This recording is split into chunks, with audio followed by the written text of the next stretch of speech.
और अगर मैं 14, 19 और 24 तीन चुनावों को जोड़ करके कहूं, कांग्रेस के तीन चुनाव जोड़ूं, तो इन तीन चुनावों में जितनी सीटें मिली है उससे ज्यादा हमें इस चुनाव में मिली है। नमस्ते। रविवार 9 जून को नरेंद्र मोदी तीसरी बार पीएम पद की शपथ लेकर पंडित जवाहरलाल नेहरू की बराबरी करेंगे। मोदी की इस उपलब्धि से कई देशों की धड़कनें बढ़नी शुरू हो गई है, जिनमें चीन और पाकिस्तान ही शामिल नहीं हैं, बल्कि अमेरिका भी भीतर ही भीतर कुलमुला रहा है। मोदी के वापस सत्ता में आने से इन तीनों देशों के सीने पर सांप लौट रहा है। हालांकि चीन और अमेरिका में 36 का आंकड़ा है, लेकिन मोदी के मामले में उनकी सोच समान है। यह दोनों और इनका जमूरा पाकिस्तान नहीं चाहते थे कि नरेंद्र मोदी फिर से भारत के प्रधानमंत्री बने। इसलिए लोकसभा चुनाव की घोषणा से साल भर पहले ही ऐसी साजिशें शुरू हो गई थी जो सीधे सीधे मोदी की सत्ता को टारगेट करती थी। भारत के चुनाव को प्रभावित करने के विदेशी हस्तक्षेप के पक्के सबूत भारतीय एजेंसियों के पास है। भारतीय जनता पार्टी की 240 सीटें और विपक्षी गठबंधन इंडी की 234 सीटें यूं ही कम ज्यादा नहीं हुई है, बल्कि इसमें बड़ा षड्यंत्र भी शामिल है। मोदी को सत्ता से बाहर करने के लिए भारत के दुश्मन और गद्दारों ने पूरी ताकत झोंक दी थी, पर परिणाम फिर भी उनकी उम्मीदों के अनुरूप नहीं आए। चीन, जिसे यह नहीं पता कि लोकतंत्र क्या होता है, वह लोकतंत्र पर बड़े बड़े भाषण ख्वामखा नहीं दे रहा था। अमेरिका, जो मोदी कार्यकाल में कभी धार्मिक उल्लंघन, प्रेस की स्वतंत्रता पर टिप्पणी और कभी चुनावी प्रक्रिया पर सवाल मोदी को अलोकप्रिय करने के लिए उठा रहा था। इतना ही नहीं, चीन, पाकिस्तान और अमेरिका ने मोदी के खिलाफ दुष्प्रचार अभियान में हर विकल्प का इस्तेमाल किया। इन देशों की रणनीति मोदी का डर और बीजेपी के प्रति अविश्वास पैदा करने की थी, जिसमें यह बहुत हद तक कामयाब भी हो गई।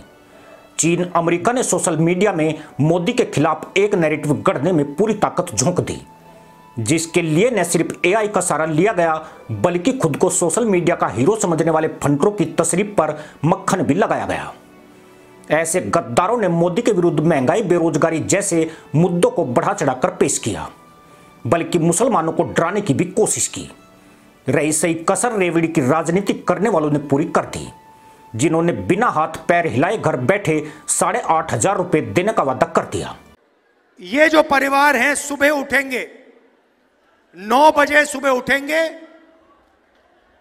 और अपने बैंक अकाउंट को चेक करेंगे, और बैंक अकाउंट में 5 जुलाई को हर परिवार के खाते में, बैंक अकाउंट में ठगाक से 8,500 रुपए अंदर।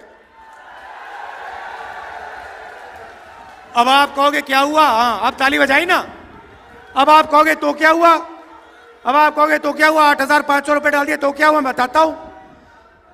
5 जुलाई 8,500 रुपए, 5 अगस्त ठगाक 8,500, सितंबर, अक्टूबर, नवंबर, दिसंबर, जनवरी, फरवरी, मार्च, खटाखट खटाखट खटाखट खटाखट। भाजपा के मीडिया विंग पर साइबर हमले करके उसके प्रचार को रोकने का बड़ा खेल भी इन चुनाव के दौरान हुआ। यह साइबर हमले चीन, उत्तर कोरिया और कुछ अमेरिका की जमीन से किए गए। बीजिंग समर्थित एक समूह, जिसे इस्पामो फैलेज के नाम से जाना जाता है, इस अवधि के दौरान विशेष रूप से सक्रिय था। वह यूट्यूब, एक्स, फेसबुक और अन्य सोशल मीडिया प्लेटफॉर्म पर नकली सामग्री पोस्ट करने में व्यस्त था और मोदी के बारे में एआई जनरेटेड मीम्स बनाने में लगा था, जिसे भारत के गद्दार धड़ाधड़ शेयर कर रहे थे। इतना ही नहीं, मोदी के भाषणों के अंश तोड़ मरोड़ कर विवादित बनाकर प्रचारित किए जा रहे थे। भारत में तकरीबन 94 करोड़ लोग इंटरनेट का इस्तेमाल करते हैं। यह एक ऐसा हथियार है जिसके जरिए लोगों की सोच को प्रभावित किया जा सकता है। विदेशी ताकतों ने इसी का फायदा उठाकर लोगों की धारणा से खिलवाड़ किया। यह पहले से तय था कि भाजपा भारी बहुमत से सत्ता में पुनर्वापसी करेगी। तमाम सर्वे और देश विदेश के विशेषज्ञ आत्मविश्वास के साथ इसके दावे भी कर रहे थे, परंतु जिस तरह से चुनाव परिणाम बदल गए उससे सिर्फ भाजपा ही नहीं, हर कोई हैरान रह गया। कहीं कहीं तो ऐसा भी देखने को मिला कि हजारों की तादाद वाले बूथों पर बीजेपी को महज 4 या 5 ही वोट मिल पाए। जबकि इससे पहले इन बूथों पर बीजेपी भर भर कर वोट लेती थी। यानी खेल सिर्फ दुष्प्रचार तक ही सीमित नहीं था, बल्कि साजिश उससे भी कहीं बड़ी हुई है। दरअसल रूस के प्रति मोदी सरकार की नीति से अमेरिका बिल्कुल भी खुश नहीं है। चुनाव के दौरान मोदी ने अमेरिका को संदेश भी दिया था कि उनका मकसद 140 करोड़ देशवासियों को खुश करना है और अमेरिका की खुशी उनके लिए जरूरी नहीं है। वहीं चीन और पाकिस्तान को लेकर मोदी की आक्रामकता किसी से छुपी नहीं है। यह दोनों उस्ताद जमूरे आज दुनिया में आइसोलेट होते जा रहे हैं। चीन को जहां सीमा पर मोदी के कठोर फैसलों से जूझना पड़ रहा है, वहीं मोदी ने चीन की वन चाइना पॉलिसी से किनारा कर लिया है और अब ताइवान व तिब्बत पर मुखर होने लगे हैं। पाकिस्तान को बड़ा खतरा बलूचिस्तान के टूटने और पीओके के हाथ से निकल जाने का है। ऐसे में यह तीनों ही देश मोदी को पीएम देखना नहीं चाहते थे। पाकिस्तान की ओर से भारत के मुसलमानों को उकसावे वाले बयान खास रणनीति का हिस्सा थे और यहाँ के कुछ गद्दार उसके इशारों पर नहीं नाचे, यह भी संभव नहीं है। मोदी ने मुसलमानों के लिए कई बड़ी योजनाएं शुरू की थी, लेकिन उन्हें इनके वोट नहीं मिल पाए और उनका सबका साथ सबका विकास का मंत्र एक ढकोसला बनकर रह गया। बड़ा सवाल यह है कि विदेशी साजिश इसके बाद भी पूरी तरह सफल क्यों नहीं हो पाई। इसकी बड़ी वजह यह रही कि दुश्मन देशों ने हिंदी भाषी प्रदेशों को सबसे ज्यादा टारगेट किया। खास तौर से उत्तर प्रदेश, राजस्थान, हरियाणा पर अधिक फोकस किया गया। यह दिल्ली से सटे प्रदेश हैं और देश की सत्ता का रास्ता यहीं से होकर निकलता है। यह किसी को भी उम्मीद नहीं थी कि भाजपा दक्षिण में इतना अच्छा प्रदर्शन करेगी। इसलिए सवाल उठना लाजमी है कि क्या महंगाई, बेरोजगारी या किसानों का मुद्दा एक विशेष क्षेत्र तक ही सीमित था? क्या दक्षिण के लोग इससे प्रभावित नहीं थे? असल में मोदी विरोध का खेल खेला यहीं पर गया है। मजे की बात यह है कि विपक्षी दल भी मुफ्त के ख्वाब दिखाकर जनता को भ्रम में डालने में जुटे थे।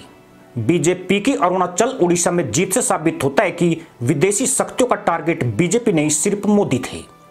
वे इंटरनेट से जुड़ी एक बड़ी आबादी को भ्रमित करके उस विपक्ष को एक विकल्प के तौर पर पेश कर रहे थे जो 10 साल से एक टंगड़ी पर खड़ा है। इस बात में कोई दो राय नहीं है कि कुछ बीजेपी सांसद निकम्मे और अहंकार से भरे थे, जिनसे जनता नाराज थी, पर मोदी से कोई नाराजगी नहीं थी। 62% लोग उन्हें प्रधानमंत्री देखना चाहते थे और जो 240 सीटें बीजेपी को हासिल हुई, उसमें मोदी की लोकप्रियता के असर से इनकार नहीं किया जा सकता है। हैरत की बात तो यह कि एनडीए गठबंधन को पूर्ण बहुमत से अधिक मिलने के बाद भी अभी तक भी मोदी के खिलाफ अभियान चलाया जा रहा है। उन्हें कमजोर बताने और गठबंधन सरकार की चुनौतियों से डराने की साजिशें जारी हैं। इससे देश में भय का माहौल बनाने की चालें चली जा रही है ताकि एनडीए सरकार को अस्थिर सरकार के रूप में पेश किया जा सके और मोदी को कठोर निर्णय लेने से रोका जा सके। विदेशी ताकतों के इशारों पर कई लोग अपने देश के प्रधानमंत्री को ढीला करके देश की विदेश नीति को तुच्छ करने के षड्यंत्र में शामिल हैं। इनमें से कई ऐसे हैं जिन्हें देश से नहीं, सत्ता की मलाई से मतलब है। कई ऐसे गद्दार भी हैं जो विदेशी शक्तियों के मुंह बोले गुलाम हैं। पर यह भी सच्चाई है कि इस देश के पास मोदी जैसा एक भी नेता नहीं है। उनका विकल्प विपक्षी दलों के पास भी नहीं है। विपक्ष के किसी घोषणा पत्र में नहीं बताया गया है कि वे भारत को कितने नंबर की अर्थव्यवस्था बना सकते हैं, पर फिर भी उनको 234 सीटें मिलने पर ताज्जुब होता है। इसी के साथ अनुमति दोस्तों, जय हिंद, वंदे मातरम।